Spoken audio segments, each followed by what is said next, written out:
নমস্কাৰ এই মুহূৰ্তত আহি পৰিছে অসমৰ লগতে বহুকেইটা আন্তঃৰাষ্ট্ৰীয় গুৰুত্বপূৰ্ণ খবৰ আৰু এনে ধৰণৰ খবৰসমূহ নিত চাই থাকিবৰ বাবে চেনেলটো সাবস্ক্ৰাইব কৰি ভিডিঅ'টোত এটা লাইক দি উৎসাহিত কৰিবলৈ একেবাৰে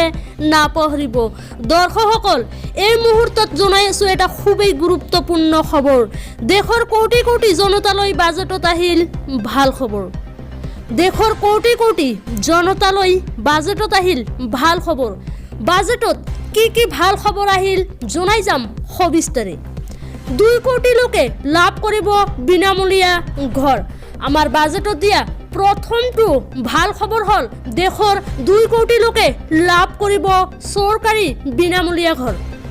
5 বছৰৰ ভিতৰত 2 কোটি ঘৰ দিব চৰকাৰে আৰু 5 বছৰৰ ভিতৰত 2 কোটি ঘৰ দিব চৰকাৰে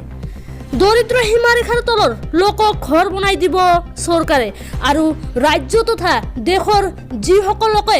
দৰিদ্ৰ সীমাৰেখাৰ তলত বসবাস কৰে সেই সকল লোকক ঘৰ বনাই দিব কেন্দ্ৰীয় চৰকাৰে 300 ইউনিট বিজুলী ফ্ৰী দিব দেশৰ জনতাক লগতে কোৱা হৈছে যে 300 ইউনিট বিজুলী ফ্ৰী দিব দেশৰ জনতাক জনাই আছো এটা খুবেই গুৰুত্বপূৰ্ণ আৰু লগতে ভাল খবৰ প্ৰতি মাহে 300 ইউনিট বিল পৰিশোধ কৰিব চৰকাৰে আৰু প্ৰতি মাহে 300 ইউনিট বিল পৰিশোধ কৰিব কেন্দ্ৰীয় চৰকাৰে সোলাৰ পেনেল ব্যৱহাৰ কৰা 1 কোটি পৰিয়াললৈ এই ঘোষণা আৰু সোলাৰ পেনেল ব্যৱহাৰ কৰা 1 কোটি দেশৰ 1 কোটি পৰিয়াললৈ এই ঘোষণা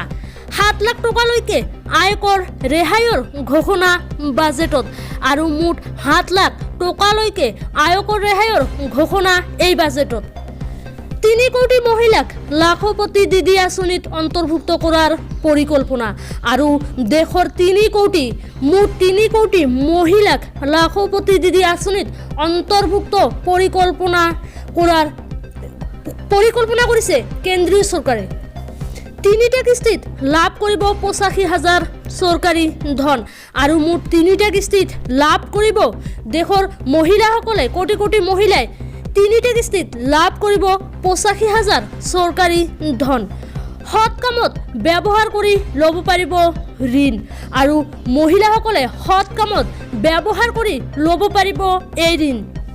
পিএম ধনজন একাউণ্টৰ বাবে 4,000 কোটি টকা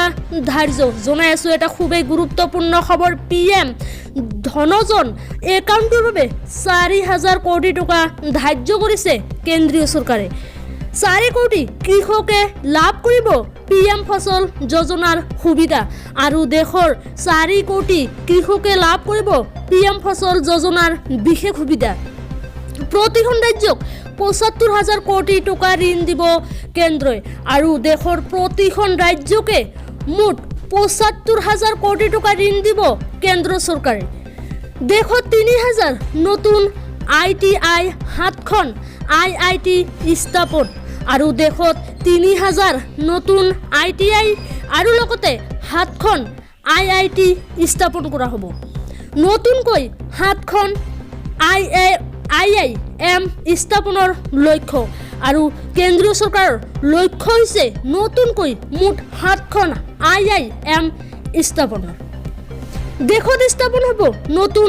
মেডিকেল কলেজ আৰু দেশত স্থাপন কৰা হ'ব নতুন মেডিকেল কলেজ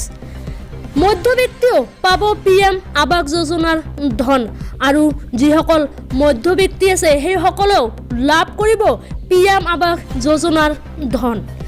আশা কৰ্মী আহিব আয়ুষ্মান যোজনাৰ অধীনলৈ আৰু যিসকল আশা কৰ্মী আছে সেই আশা কৰ্মীসকল আহিব আয়ুষ্মান যোজনাৰ অধীনলৈ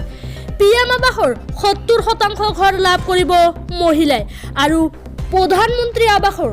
70% ঘৰ লাভ কৰিব দেশৰ কোটি কোটি মহিলাই 2047 চনৰ ভিতৰত বিকশিত ভাৰত গঢ়াৰ সংকল্প আৰু অহা 2047 চনৰ ভিতৰত বিকশিত ভাৰত গঢ়াৰ সংকল্প লৈছে কেন্দ্ৰীয় চৰকাৰে দেশৰ কোটি কোটি জনতালৈ বাজেটত আহিল ভাল খবৰ আৰু দেশৰ কোটি কোটি জনতাৰ বাবে আজিৰ দিনটোতে আহিল ভাল খবৰ